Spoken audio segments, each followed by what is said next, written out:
Hello, everyone, and welcome into CrushTheStreet.com. I'm Kenneth Amaduri, and I got on the line a very special guest, a returning guest. He's a contributor for us here at Crush the Street, our very own Joshua Enomoto. He writes and he educates us all on some of the hardest-hitting, most important topics in stocks, precious metals, cryptocurrencies, and other hot topics as well that we definitely should be following. So I'm excited to discuss with him some of the best topics today. Josh, thanks for coming on with me at Crush the Street. Yeah, I'm glad to be here. Thanks for having me. You know, Josh, you were one of the people who urged us and our readers to be involved with cryptos at a very early stage. You struck while the iron was hot, and I appreciate that. I'd like to get your thoughts on what are your thoughts on Bitcoin post a $20,000 world, as we go along here in 2018. Yeah, I mean, Bitcoin obviously has been a wild ride, and of course the mainstream media is launching their attacks that I know one of my professional colleagues has, he's a great guy, but he just hates Bitcoin. Everybody, most everybody, most of my professional colleagues, they hate Bitcoin. They call it vapor, and it's worth nothing. And now we're seeing that it's worth nothing. The collapse is coming, yay. And I'm just thinking to myself, you guys are using such arbitrary time frames that suit your agenda. When you look at Bitcoin, and we've been talking about Bitcoin for quite some time. Not only have I been talking about it, but the Crush the Street, my Crush the Street fellow colleagues have been pushing cryptocurrencies for quite some time. And I distinctly remember that for the mainstream, I'm a contributor at Investor Place Media, and I was actually trying to get Bitcoin and cryptocurrencies into the mainstream newsreel for quite some time, because I was looking at Bitcoin at the time was like $700, $800, and I felt that there's something here, and we really need to get not only the alternative investor but the mainstream investor involved in this, because this is something big. And when I finally convinced the editorial staff at various mainstream publications to start looking into Bitcoin, it was around $1,000. And so from $1,000, we went to the very peak at $20,000.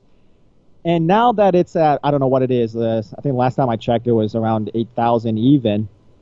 Now that it's at $8,000, people are saying, "Whoa, look at this dramatic decline." Like, dramatic decline. What are you talking about? The people that have been really pushing this have been pushing it before Bitcoin was below 1,000. And the only reason I couldn't push it in the mainstream when it was below 1,000, because I was denied. Because nobody cared when it was $600, but they cared when it was $6,000 or $20,000. Exactly. And then the other thing I want to mention, and people are saying, "Oh, what a shocking decline from the absolute peak." Well, if you take, first of all, if you take any asset and you compare it to their absolute peak, you're going to find similar volatility. Maybe not the kind of volatility that we see in cryptocurrencies, but definitely when you arbitrarily select the absolute high as your benchmark, well, yeah, of course, every asset would look terrible. So, I mean, we need to have apples to apples comparison when we discuss the cryptocurrencies. But look, people forget that it was only in late November that Bitcoin breached $10,000 for the first time, and then I think within 2 weeks or 3 weeks, something ridiculously short, we were at 20,000. And now we're just correcting some of that Of course, because that was a lot of speculation. When we suddenly jumped from $10,000 and then we had another 100% move. Of course, a lot of that is speculation. A lot of that is coming from the Johnny Come Lately, the FOMO traders, the fear of missing out traders that just jumped in with a knee-jerk reaction. Those weak hands now have panicked out, and of course, we're going to correct that extraordinary speculation. But I'm sorry, $8,000 is still a dramatic run up from the time that the true crypto analysts have been calling the digital market, so to speak. Right. So I just find, it's just a lot of mainstream arbitrary nonsense, in my opinion. Right. There's a lot of very disingenuous reporting going on with Bitcoin, calling it a bubble when they didn't even, they weren't acknowledging it when it was $500 or $1,000.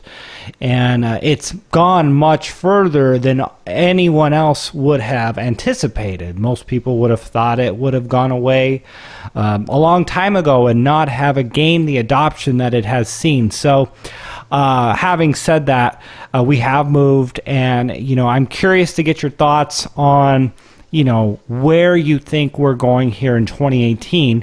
And I might shift your thoughts here maybe to Ethereum.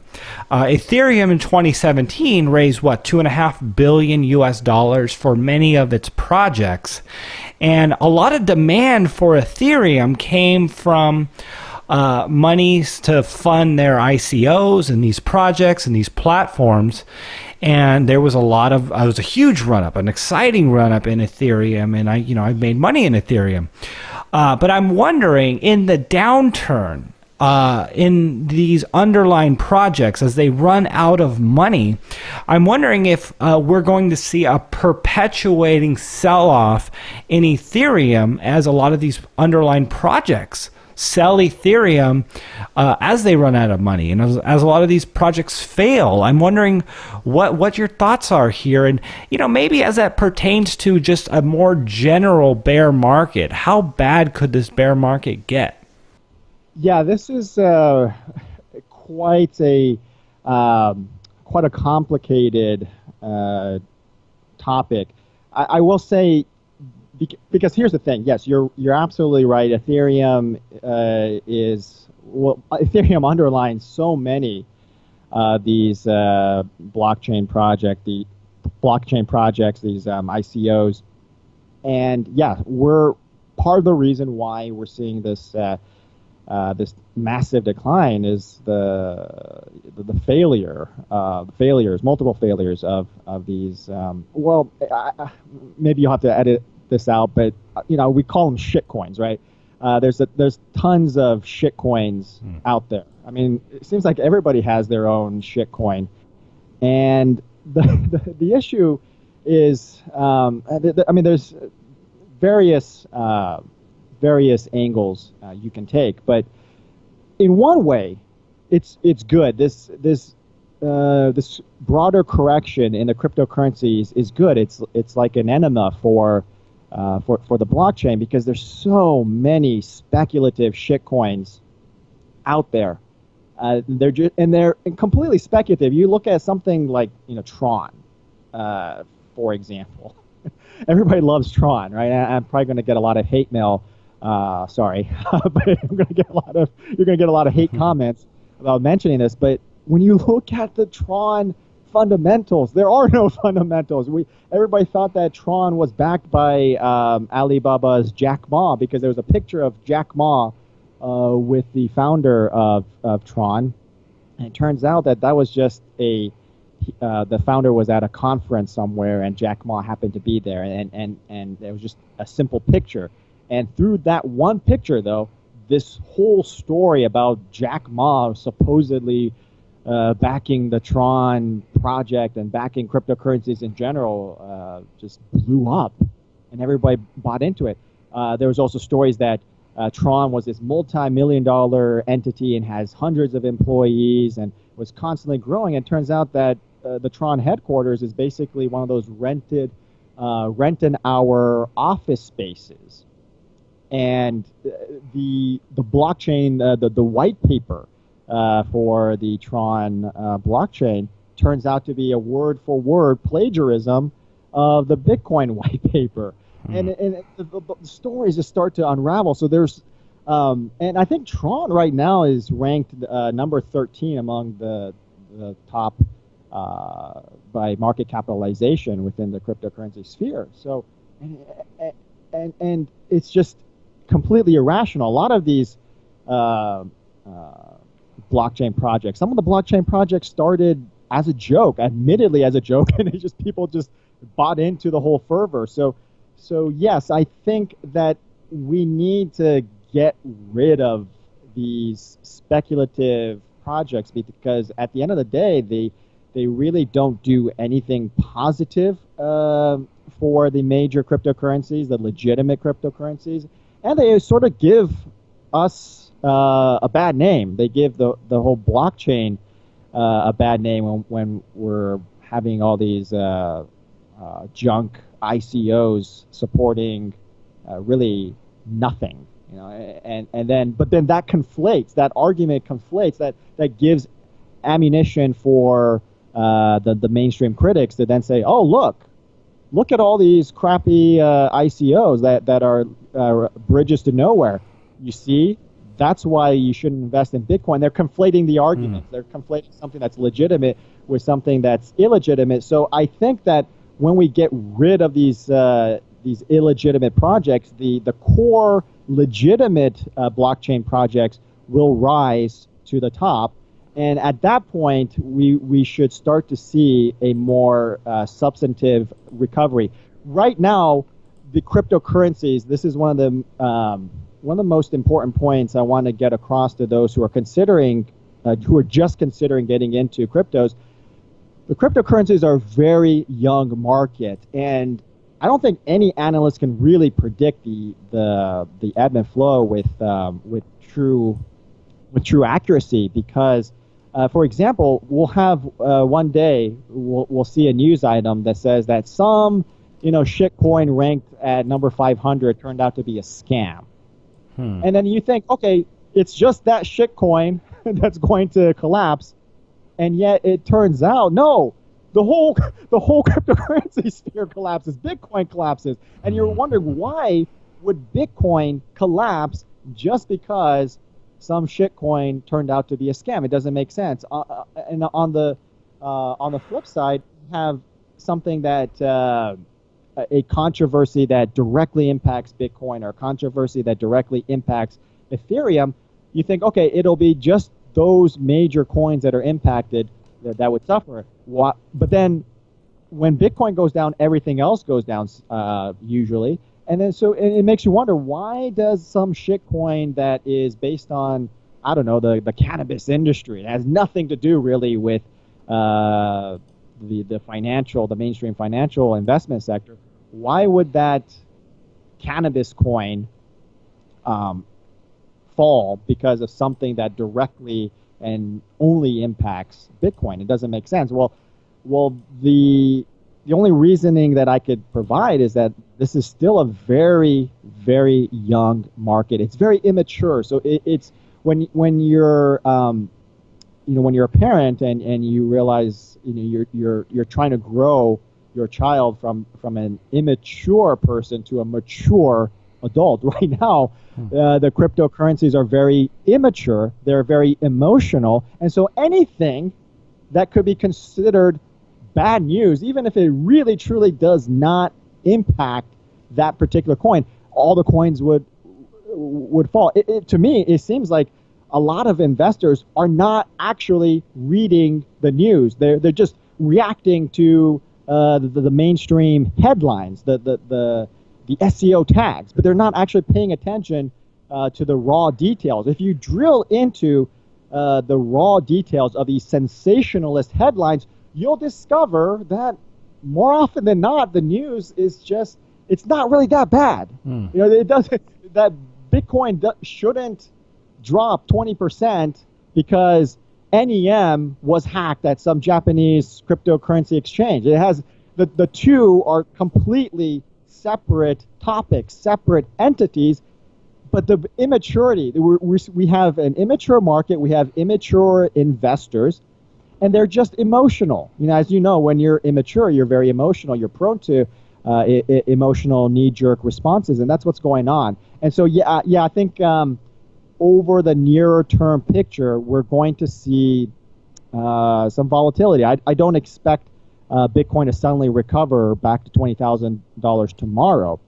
We're going to probably experience some choppiness, and you should be aware that if you're just coming into this market, that you're going to have some volatility.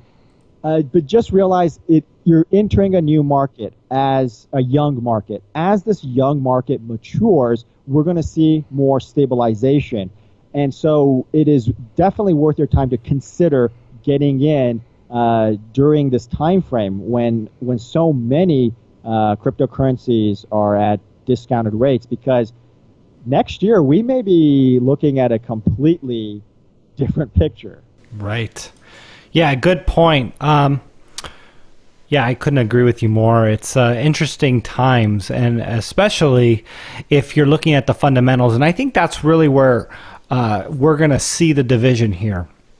Many of the shit coins are going to go away, and we're going to see the real fundamental use cases overtake, and eventually those will arise and those will emerge. And that even happened not really with a lot of other coins, but the euphoria in 2013 that took Bitcoin higher, and then we saw that big market crash. It was fundamentals entering Bitcoin that caused it to slowly go higher until it got into that euphoric 2017 phase.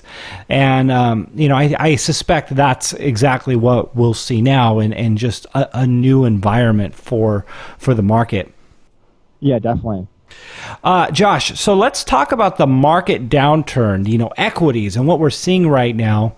We're seeing a disproportionate downturn, specifically in companies like NVIDIA and Tesla. Now, Tesla is a company that we've mentioned here at Crush a number of times, worth more than Ford in a valuation perspective, with no profits, selling less than 2% of the amount of cars that Ford sells, and is worth more than Ford. Ford is profitable, making billions of dollars, and Tesla has no profits, and it's worth more. That obviously has a lot of implications. But let's talk about what are you seeing in terms of this and the analysis in regards to it.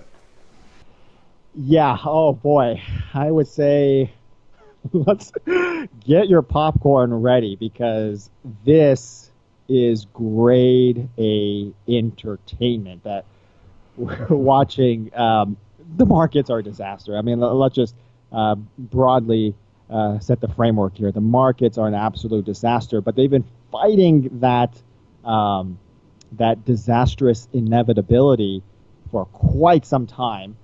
And now we're starting to finally, at least we're starting to see maybe like one, lug nut fall off. Maybe not the entire wheel, but one lug nut fall off. And but pretty soon, the markets, I believe, are going to spiral out of control. The issue with Tesla, I mean, we could get into the whole valuation argument, but right now, what's impacting Tesla, I think it was down like 7 or 8%, as well as NVIDIA, has to do with the driverless artificial intelligence technologies that have been propagated for constantly now. And I admit, I bought into that because I looked at some of the test cases of this driverless AI technology, and it was very impressive. And it looked legitimate. And I remember when I was calling Tesla, it was at a much lower price point than it is right now. So hopefully the mainstream investors got in and made significant profits. But now, when you're looking into the artificial intelligence, and that's what people should focus on. People are going to look at the fundamentals of or the financial statements of Nvidia and Tesla and start doing PE, forward PE calculations and all of that. Okay, it's all crap. It's all distractions. What you really need to focus on is the artificial intelligence. That really, there's no such thing as a true AI technology, because what is AI? It's supposed to replace our human brain. It's supposed to replace the decisions that we make, and essentially to replace us. But it's all a freaking scam. It's all a scam, because no artificial intelligence program can ever be smarter than the developers that built it. Artificial intelligence is just built on a binary code, ones and zeros. It's logic based, yes or no.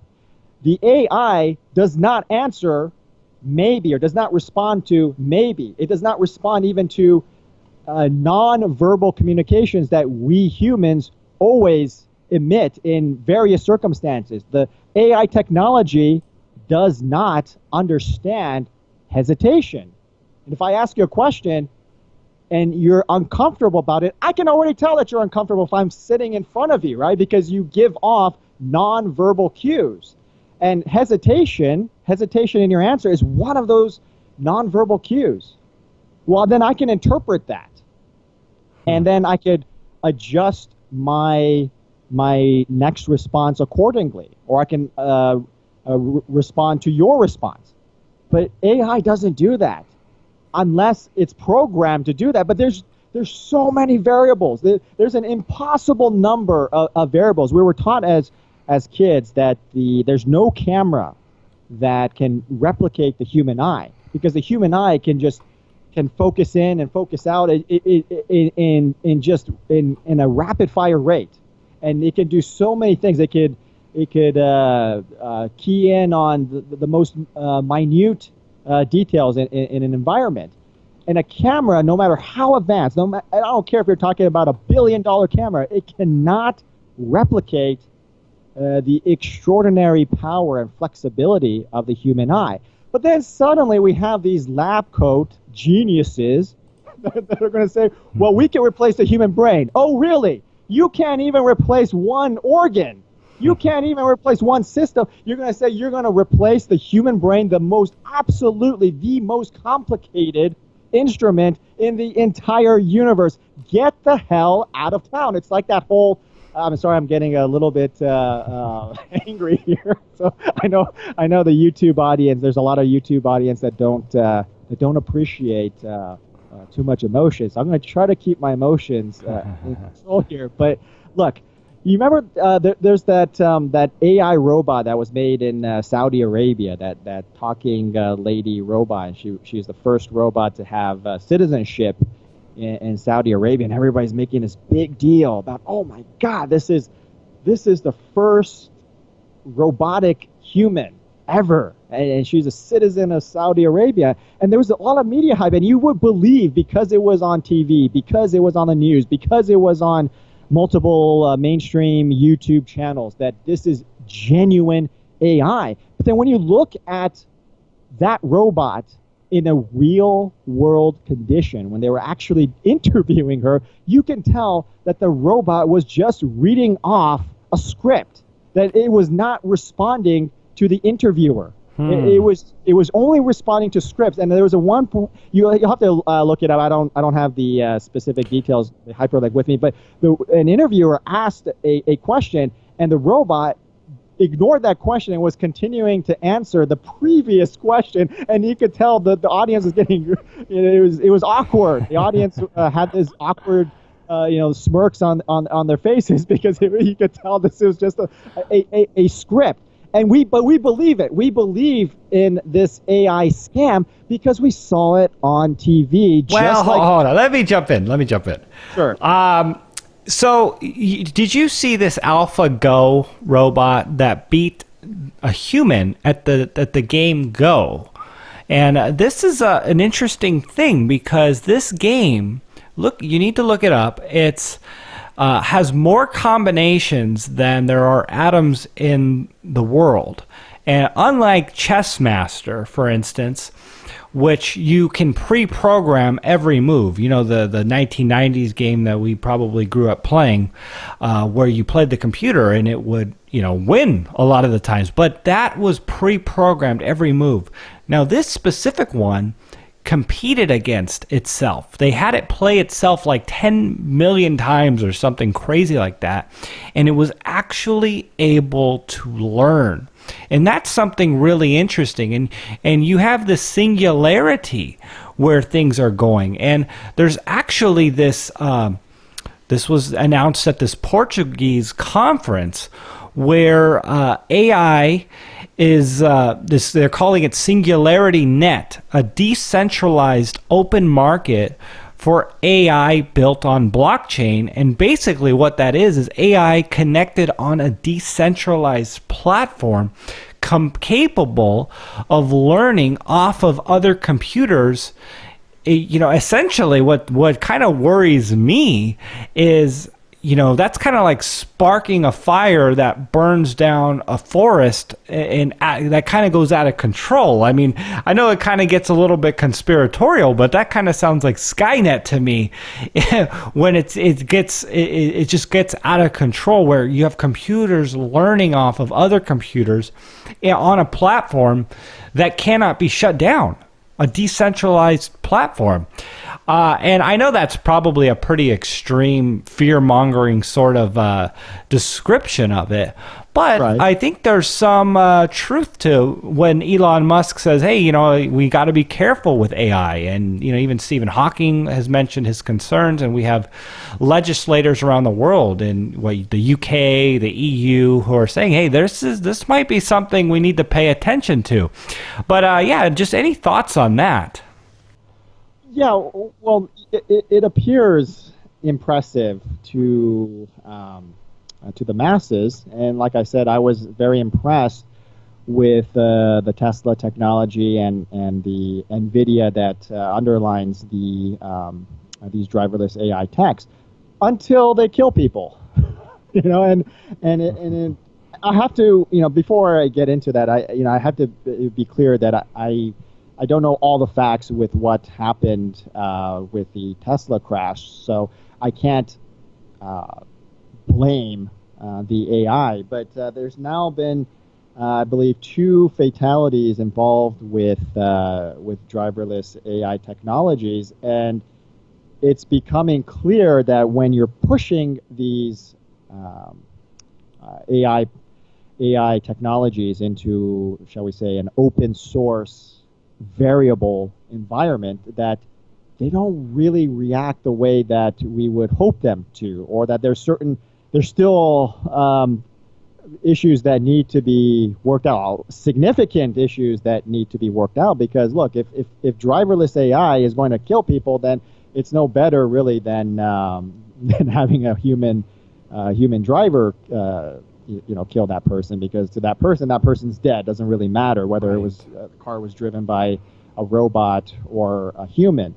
As far as the technology, the AI technology in general, again, I admit that what you're saying, very impressive that the AI is learning. However, they're learning inside a predefined platform. And I would expect computers nowadays to be able to learn inside a predefined platform, such as a game with certain rules and limitations and restrictions. Yeah, I do expect the AI to learn in that controlled environment. But I think a lot of folks are conflating the AI technology that we see in a controlled environment versus one that's a non-controlled, real-world, variable environment. Then it's a whole new game, and we certainly don't have the technology to put robots into a dynamic, variable, real-world environment. Just like we don't have the technology clearly to send AI cars, driverless cars out on the road. There's still multiple issues that need to be worked out. And then I would also just, on a somewhat related note, I would question, what gives these corporations the right to test their driverless AI technologies without without gaining consent, without acquiring consent from the test subjects? Because that to me, you're testing a robot car out in the open, and people assume that there's somebody in that car, and there's not. Right. And so to me, I think there's legal implications here. How is it ethically and legally possible that we allow these corporations to say, hey, we're smarter than you. We're smarter than you. We have PhDs. We have degrees. We have this piece of paper that says, I'm smarter than you, so I'm going to test a robot on you without your permission, without even informing you. That, to me, is a load of bullshit. I'm sorry, that is just bullshit. And so we need to have a discussion about the legal implications as well. But I'm telling you, this whole thing is a scam. This artificial intelligence technology is a scam. That's why these stocks are going down, NVIDIA and Tesla, because people are realizing, hey, this isn't really supposed to happen. Yeah, of course it's not supposed to happen. It's great. AI is perfect inside a controlled environment when you're playing, I don't know, Madden, whatever. And yeah, the AI program learns that in the fourth quarter, when you have a big lead, that you should get into a prevent defense. Okay, that's learning. That's great. That's wonderful. But you can't replace a human football player with a robot. We think so. We think that technology is there because of all the movies and the TV shows and the newsreels that have this slanted agenda. But in reality, we're seeing the failure. We're seeing the failures of AI, just like we're seeing. If I could just segue briefly into the markets. Into the broader markets, we're seeing the failure of artificial monetary policies, of this quantitative easing. We're finally seeing, hey, we're not as smart as we used to think we are, and now we're going to pay. And I think that's what's going on here. It's a joke. But people believe it because they see it on TV. That's the thing. Sure. Yeah, I saw a Bloomberg headline. It was Wall Street bonuses average jumps to highest level since 2006. It was like $180,000 average. And you got to wonder if we're getting to a point where markets are starting to turn around. We're seeing that now, especially with the volatility that's been in the market since February, and we had last week was the worst week in 2 years. And I guess if we see this for an extended period of time, a bear market could be a self-fulfilling prophecy, because when you have it in your head that things are just correcting only to go higher, that's kind of what we had up until now. But just like in the Bitcoin market, where, we didn't continue to go through $20,000 Bitcoin until the floor fell out from under Bitcoin. I'm wondering if that's what we're going to see here in stocks. So I'd love to get your just concluding thoughts here on the stock market.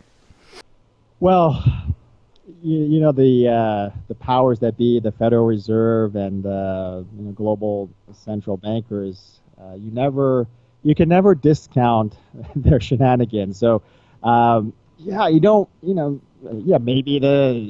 they'll have some magic announcement and the markets will move dramatically higher from here. Who knows?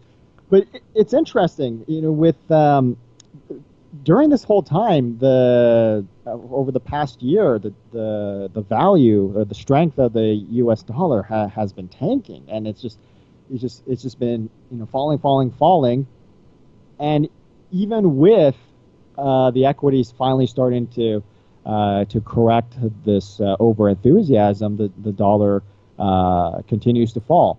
The interest rates continue to rise, which theoretically should make the dollar worth more, should be stronger, and yet it's long term, it's just continuing to slide very sharply since President Trump took office. So we're in a very, very unusual situation, and I would like the audience and the loyal Crush the Street readers to check these two metrics out.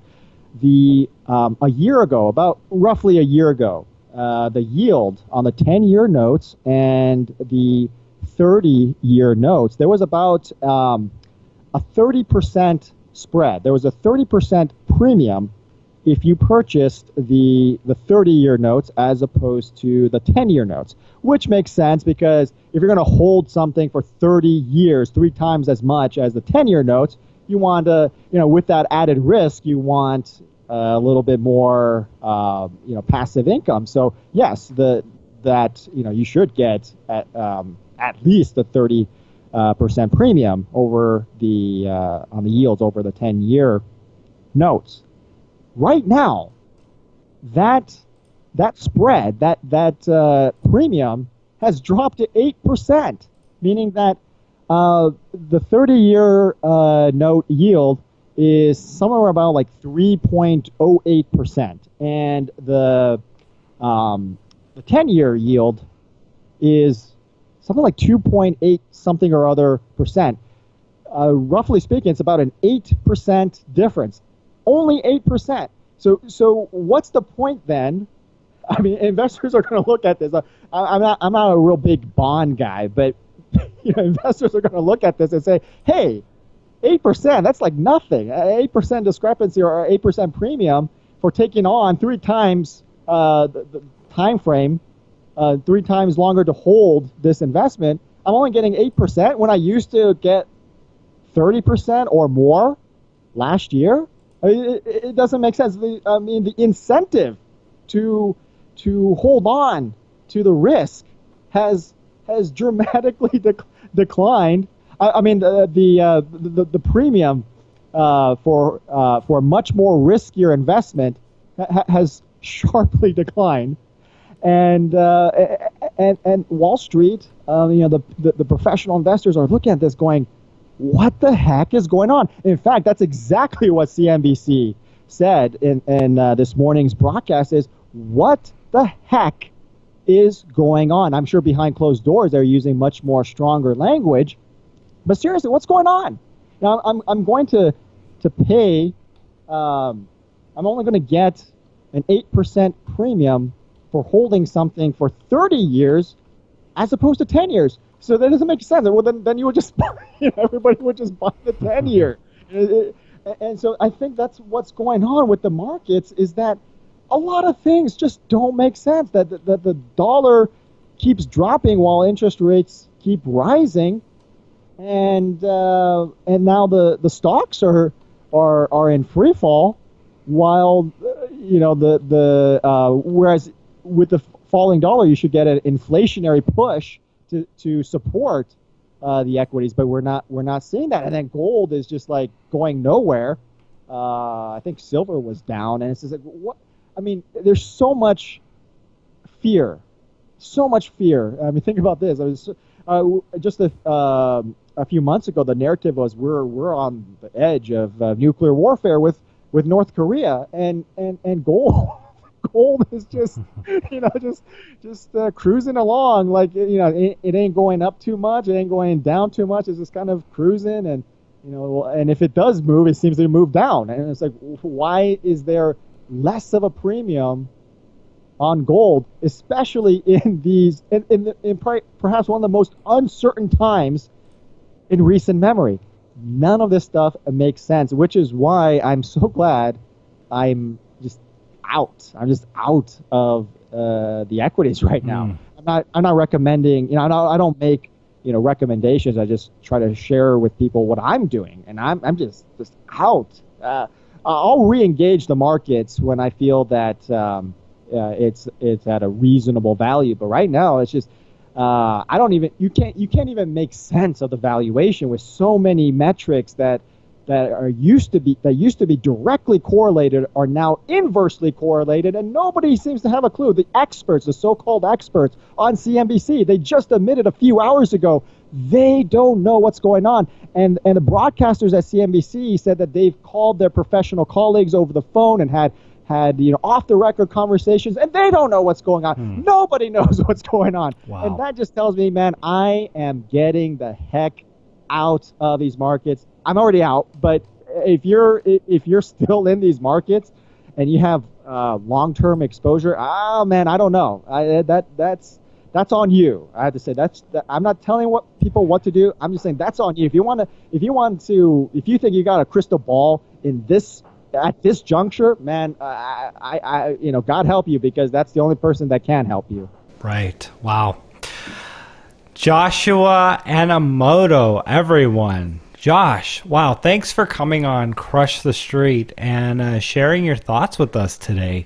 If you want to learn more about Josh and get more info on his work, definitely visit crushthestreet.com and click his name, find his name, and I mean, man, you'll see a wealth of articles that he's written and poured his heart into, and he's definitely a valuable contributor here at Crush the Street. Josh, if you want to share any closing thoughts here as we end this interview, again, thanks for coming on the show. Yeah, just be vigilant. That's all I can say is just be vigilant, because we are going to see some crazy stuff. I mean, the cryptos, the equity markets, the bond markets, gold and silver. We're going to see so many crazy things. It is going to be volatile. It is going to be wild. You're going to see movements. It's just going to come out of nowhere, and you just got to stay vigilant and reduce your risk exposure to any one particular asset class, because with these variable metrics that we don't know what's going on. I mean, in the equities market, very clear, you could be trading against a computer, right? And who knows what kind of implications that would have. I'm pretty sure negative. So reduce your risk. Don't get too exposed to any one particular asset class, and above all, be vigilant. Excellent. All right, Josh, thanks for coming on Crush the Street. Appreciate your time.